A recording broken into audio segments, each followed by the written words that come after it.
नमस्कार, मैं हूं आपके साथ अंकिता पाल। बुलेटिन की शुरुआत करते हैं। मुख्यमंत्री योगी आदित्यनाथ ने अयोध्या के श्री हनुमानगढ़ी मंदिर में श्री हनुमंत कथा मंडपम का उद्घाटन किया है, जहां उन्होंने कहा कि मैं श्री हनुमानगढ़ी मंदिर के पीठासीन और सभी पदों से जुड़े हुए संतों का अभिवादन करता हूं, जिन्होंने एक एक पाई को बचाते हुए कथा मंडप के बारे में जो है वो सोचा, क्योंकि अयोध्या धाम में अब जो आता है कुछ जगहों पर जाने में वे कभी नहीं चूकता। साथ ही उन्होंने ये भी कहा कि श्री राम जन्मभूमि श्री हनुमानगढ़ी में और सरयू नदी के घाट पर अक्सर इस बारे में चर्चा होती थी कि हनुमानगढ़ी का भी अपेक्षित विकास होना चाहिए। सबसे पहले श्री हनुमान जी महाराज की इस पावन जो प्राचीन टीला था, त्रेता युग का टीला था, जिसमें हनुमान जी महाराज सदैव वास करके अयोध्या धाम की रक्षा के उत्तरदायित्व का निर्वहन करते थे। उस हनुमानगढ़ी की इस पूरी परंपरा को जिन पूज्य संत की कृपा से आज हमें यह स्वरूप देखने को मिला है, ऐसे पूज्य बाबा अभय राम दास जी महाराज के श्री चरणों में कोटि कोटि नमन करते हुए उन्हें विनम्र श्रद्धांजलि अर्पित करता हूं।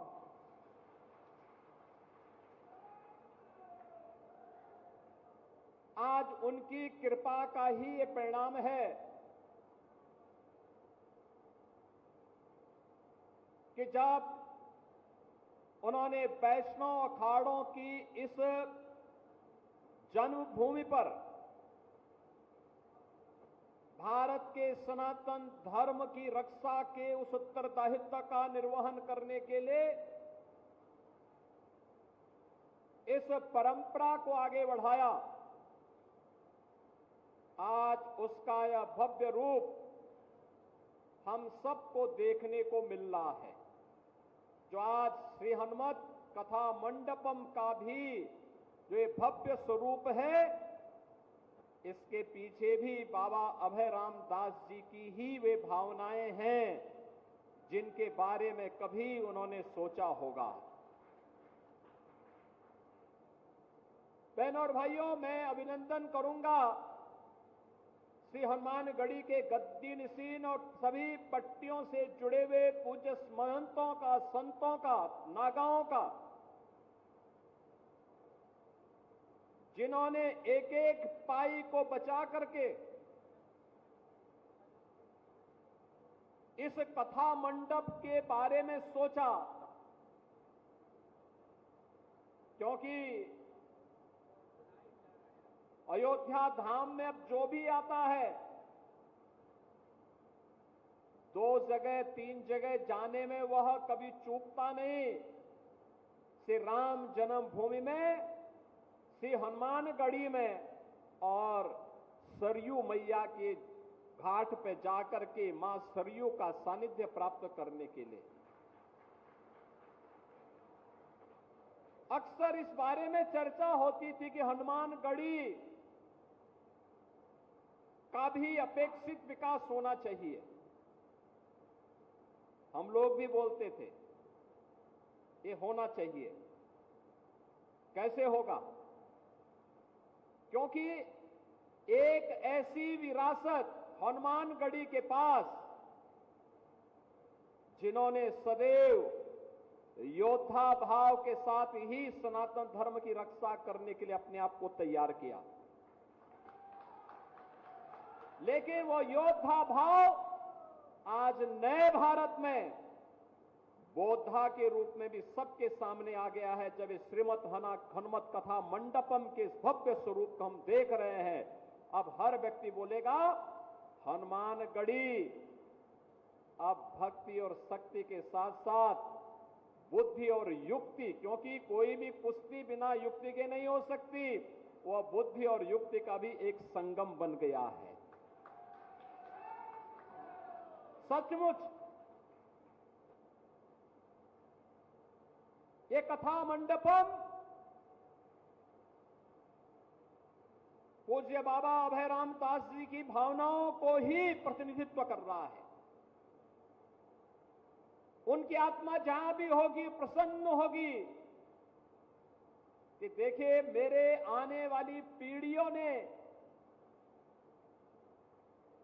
हनुमानगढ़ी के भविष्य को सुरक्षित बनाने के लिए, हनुमानगढ़ी के वैभव को श्री हनुमान जी महाराज की कृपा से जो वैभव श्री हनुमानगढ़ी के पास उमड़ रहा है, आम जन के विश्वास का प्रतीक बना करके उसे श्री हनुमत कथा मंडपम के रूप में और अब यहां पर होने वाले बड़े बड़े धार्मिक कार्यक्रमों के माध्यम से उसे आगे बढ़ाने के लिए एक नई शुरुआत प्रारंभ कर दी है।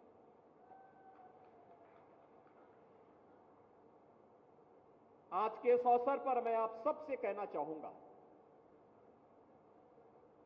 हमें इस बात को ध्यान में रखना होगा, व्यक्ति हो या समाज,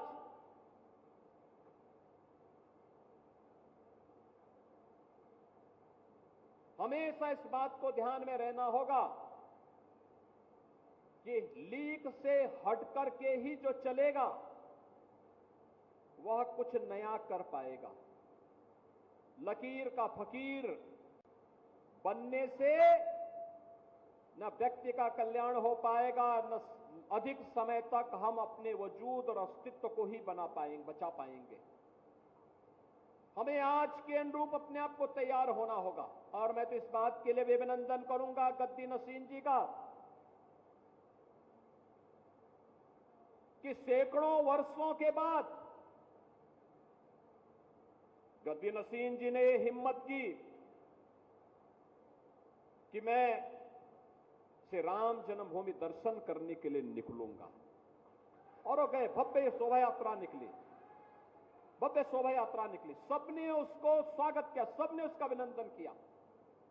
और क्यों नहीं, आखिर अयोध्या में जो कुछ भी है, यहां के रक्षक देवता के रूप में तो हनुमान जी महाराज हैं ही, लेकिन अयोध्या के इष्ट देव हमारे मर्यादा पुरुषोत्तम भगवान श्री राम हैं। और रामलला का दर्शन करने के लिए 500 वर्षों के अंधकार को दूर करने के लिए प्रधानमंत्री मोदी जी के नेतृत्व में जो कार्य हुआ है,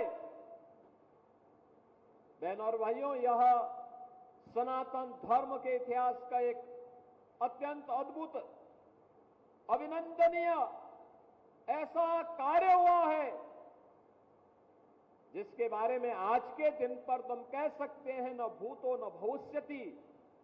हां, आने वाले समय में ये चीजें आगे बढ़ेंगी, लेकिन आज के दिन पर जो लोगों के लिए, पिछली सरकारों के लिए जो असंभव दिखता था, वह प्रधानमंत्री मोदी जी ने संभव बना करके, ये डबल इंजन की सरकार ने डबल स्पीड के साथ चल करके अयोध्या को उसका गौरव प्रदान करने का काम किया है।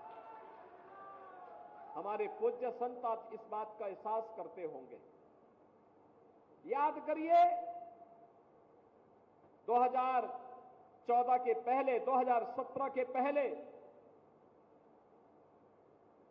अयोध्या के, हनुमानगढ़ी के या देश भर के संत जब इधर उधर कहीं जाते थे, यात्रा के दौरान कितनी कठिनाई होती थी, कितनी परेशानी होती थी। लोग आदर के भाव से नहीं देखते थे, लोगों के मन में सरदार सम्मान का भाव नहीं दिखता था। जो परिचित थे वे भले ही सम्मान दे दें, लेकिन कोई अपरिचित सम्मान नहीं देता था। आज मैं गारंटी के साथ कह सकता हूं, आज के दिन पर आप देश के अंदर कहीं जाएंगे, अयोध्या का नाम बोलेंगे, राम जन्मभूमि का नाम बोलेंगे, हनुमानगढ़ी का नाम बोलेंगे, सामने वाला व्यक्ति आपके सामने झुक करके आपको सम्मान देता हुआ दिखाई देगा। अयोध्या के नाम से लोगों के मन में एक नई, उसके चेहरे पर चमक देखने को मिलती है। अयोध्या धाम का नाम सुनते ही अगले व्यक्ति के मन में एक नया उत्साह देखने को मिलता है, एक नया उमंग देखने को मिलता है। कारण है अयोध्या को यह भव्य स्वरूप देने के प्रधानमंत्री जी के विजन को जब जमीनी धरातल पर उतारने के लिए हम लोगों ने कार्य प्रारंभ किया, तो मैं अभिनंदन करूंगा अयोध्या वासियों का कि अयोध्या वासियों ने उसका अक्षरशः पालन करने में अपना योगदान दिया। कोई विरोध नहीं, कोई प्रदर्शन नहीं, किसी को कम मिला होगा, किसी को मिल भी गया होगा, लेकिन हमारे भगवान के भव्य स्वरूप को सबके सामने वैश्विक मंच तक पहुंचाने का जो अभियान चल रहा है, इसमें मैं भी अपनी क्षमता के अनुरूप योगदान कर सकूं। अगर सेतु बंध के निर्माण में गिलहरी ने योगदान दिया है, मैं तो मनुष्य हूं, मनुष्य के रूप में ये मेरा भी योगदान होगा। और आज अयोध्या भव्य दिख रही है, आप देख रहे होंगे। अब कोई भी अयोध्या आता है, प्रश्न नहीं खड़ा करता हमारे सामने। मुझे याद है अयोध्या के विकास के लिए हम लोग चिंतित होते थे। गोरखपीठ का अयोध्या से संबंध आज से नहीं, 3-3 पीढ़ी से अयोध्या आते थे। टूटी फूटी सड़कें, दिन में बिजली नहीं होती थी, रात्रि में भी 3 घंटे 4 घंटे मिल गई गनीमत है। गलियों में गंदगी रहती थी, घाटों में गंदगी रहती थी। राम जी की पेड़ी का पानी निकलता ही नहीं था, वहीं सड़ता रहता था। और अव्यवस्था का आलम इस कदर था, हर दूसरे दिन कर्फ्यू, बंद, अव्यवस्था, सरकार के स्तर पर अपमानित करने की कार्रवाई, लगातार प्रताड़ना की कार्रवाई। अयोध्या एक गुमनाम सिटी के रूप में अपने अस्तित्व के लिए जूझ रही थी। आज ऐसा नहीं है। याद करिए, जब पहली बार हम लोगों ने अयोध्या धाम में 2017 में दीपोत्सव के कार्यक्रम के साथ हम जुड़ने के लिए आए थे। मेरा विश्वास था ये दीपावली तो अयोध्या ने दी है दुनिया को, भारत को दिए सनातन धर्म का प्रमुख पर्व और त्योहार अयोध्या ने दीपावली के रूप में दिया है। और भगवान श्री राम ने विजयादशमी का पर्व भी लंका विजय के उपलक्ष्य में इसी अयोध्या की देन है। तो लोग जब बोलते थे कैसे होगा, हमने कहा होगा। अयोध्या का वैभव आएगा, जरूर आएगा, कोई रोक नहीं पाएगा। दीपोत्सव के कार्यक्रम के साथ हम जुड़ने के लिए आए थे। और मुझे याद है यहां के सभी पूज्य संत जन एक साथ एक मंच पर आकर के भगवान का अभिषेक करने के लिए उन्होंने भी पूरा योगदान दिया। और आज देखिए, आपकी जो कृपा उस समय थी, उसके उपरांत फिर 5 अगस्त 2020 को जब नवंबर 19 में राम जन्मभूमि का फैसला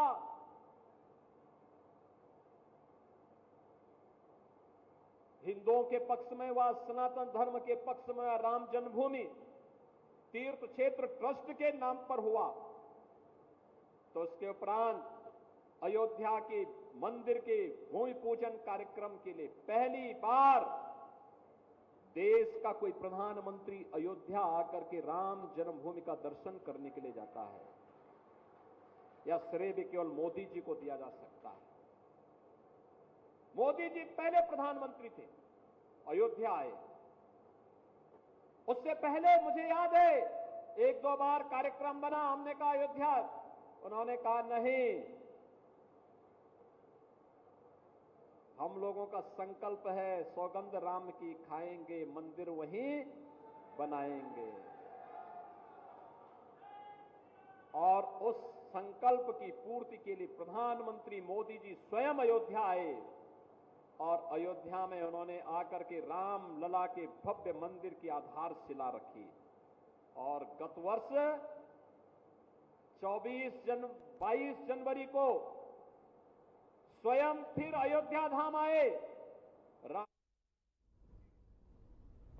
भारत में रूसी दूतावास और नई दिल्ली में रूसी हाउस में पेंटिंग प्रदर्शनी का आयोजन हुआ और इस कार्यक्रम में भारत में रूसी राजपूत श्री आपको बताते चले कि डेनिस अलिपोव ने हिस्सा लिया है।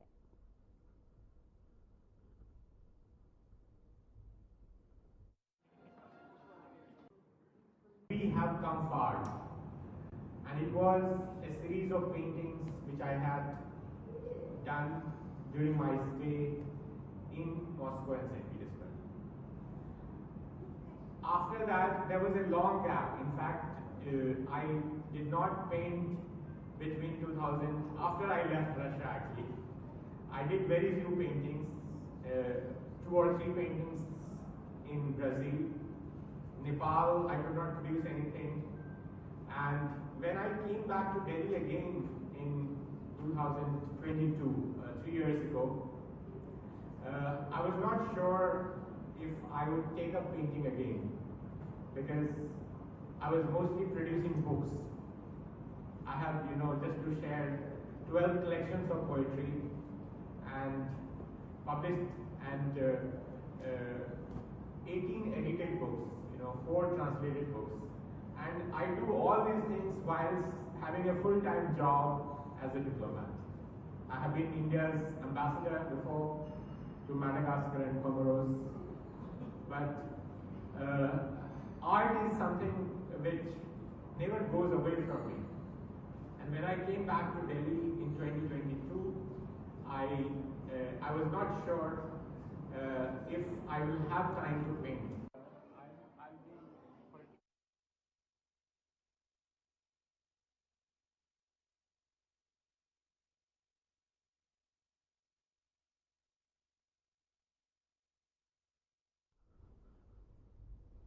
आपको बताते चले कि रूसी राजदूत यहां पर पहुंचे। पेंटिंग प्रदर्शनी का आयोजन यहां पर किया गया था और इस दौरान रूसी हाउस में पेंटिंग प्रदर्शनी का आयोजन किया गया और तमाम लोग भी यहां पर पहुंचे। इस दौरान रूसी राजदूत डेनिस अलिपोव भी यहां पर शामिल हुए, जिन्होंने संबोधित भी किया और उनका स्वागत भी किया गया है। बुके देकर उनका स्वागत किया गया और इस दौरान रूसी हाउस में इस कार्यक्रम को रखा गया और इस दौरान रूसी राजदूत भी जो है वो पहुंचे हुए थे, जहां पर उनका स्वागत किया गया है।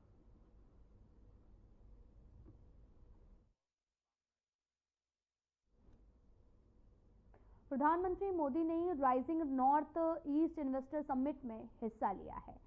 तो सीधा आपको लिए चलते हैं नई दिल्ली, जहां पर कार्यक्रम का आयोजन किया गया इन्वेस्टर समिट का। सबसे डाइवर्स हिस्सा है, ट्रेड से ट्रेडिशन तक, टेक्सटाइल से टूरिज्म तक, नॉर्थ ईस्ट की डाइवर्सिटी ये उसकी बहुत बड़ी स्ट्रेंथ है। नॉर्थ ईस्ट यानी बायो इकोनॉमी और बाम्बू, नॉर्थ ईस्ट यानी tea production and petroleum, north east यानी sports and skill, north east यानी इको टूरिज्म का इमर्जिंग हब, नॉर्थ ईस्ट यानी ऑर्गेनिक प्रोडक्ट की नई दुनिया, नॉर्थ ईस्ट यानी एनर्जी का पावर हाउस। इसलिए नॉर्थ ईस्ट हमारे लिए अष्टलक्ष्मी है। अष्टलक्ष्मी के इस आशीर्वाद से नॉर्थ ईस्ट का हर राज्य कह रहा है हम निवेश के लिए तैयार हैं, हम नेतृत्व के लिए तैयार हैं। साथियों, विकसित भारत के निर्माण के लिए पूर्वी भारत का विकसित होना बहुत जरूरी है और नॉर्थ ईस्ट पूर्वी भारत का सबसे अहम अंग है। हमारे लिए इसका मतलब सिर्फ एक दिशा नहीं है, हमारे लिए ईस्ट का मतलब है empower, act strengthen and transform. पूर्वी भारत के लिए यही हमारी सरकार की नीति है।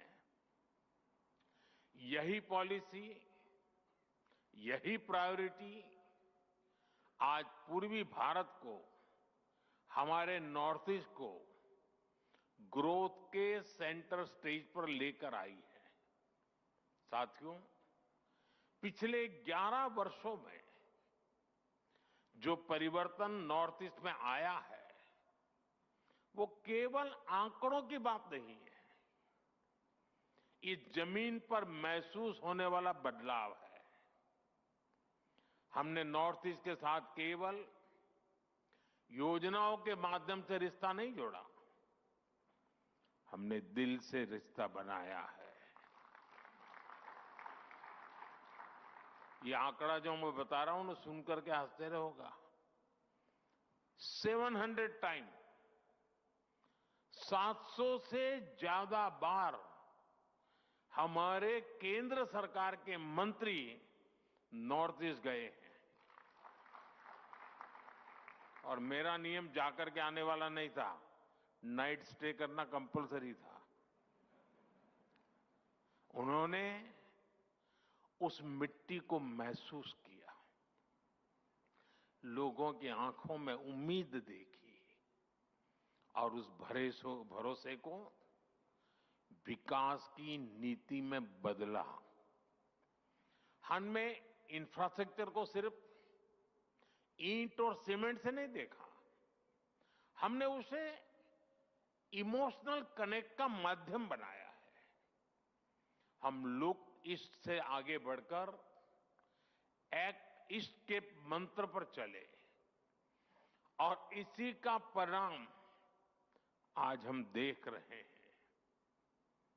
एक समय था जब नॉर्थ ईस्ट को सिर्फ फ्रंटियर रीजन कहा जाता था। आज ये ग्रोथ का फ्रंट रनर बन रहा है। साथियों, अच्छा इंफ्रास्ट्रक्चर टूरिज्म को अट्रैक्टिव बनाता है। जहां इंफ्रास्ट्रक्चर अच्छा होता है, वहां इन्वेस्टर्स को भी एक अलग कॉन्फिडेंस आता है। बेहतर रोड्स, अच्छा पावर इंफ्रास्ट्रक्चर और लॉजिस्टिक नेटवर्क किसी भी इंडस्ट्री की बैकबोन है। ट्रेड भी वहीं ग्रो करता है जहां सीमलेस कनेक्टिविटी हो, यानी बेहतर इंफ्रास्ट्रक्चर हर डेवलपमेंट की पहली शर्त है, उसका फाउंडेशन है। इसलिए हमने नॉर्थ ईस्ट में इंफ्रास्ट्रक्चर रिवॉल्यूशन शुरू किया है। लंबे समय तक नॉर्थ ईस्ट अभाव में रहा, लेकिन अब north east land of opportunities बन रहा है। हमने नॉर्थ ईस्ट में कनेक्टिविटी इंफ्रास्ट्रक्चर पर लाखों करोड़ रुपए खर्च किए हैं। आप अरुणाचल जाएंगे तो सेला टनल जैसे इंफ्रास्ट्रक्चर आपको मिलेगा। आप असम जाएंगे तो भूपेन हजारिका ब्रिज जैसे कई मेगा प्रोजेक्ट दिखेंगे। सिर्फ एक दशक में नॉर्थ ईस्ट में 11,000 किलोमीटर के नए हाईवे बनाए गए हैं। सैकड़ों किलोमीटर की नई रेल लाइनें बिछाई गई है। नॉर्थ ईस्ट में एयरपोर्ट की संख्या दोगुनी हो चुकी है। ब्रह्मपुत्र और बराग नदियों पर वाटरवेज बन रहे हैं। सैकड़ों की संख्या में मोबाइल टावर्स लगाए गए हैं। और इतना ही नहीं, 1600 किलोमीटर लंबी पाइपलाइन का नॉर्थ ईस्ट गैस ग्रिड भी बनाया गया है। फिलहाल बुलेटिन में इतना ही। नमस्कार।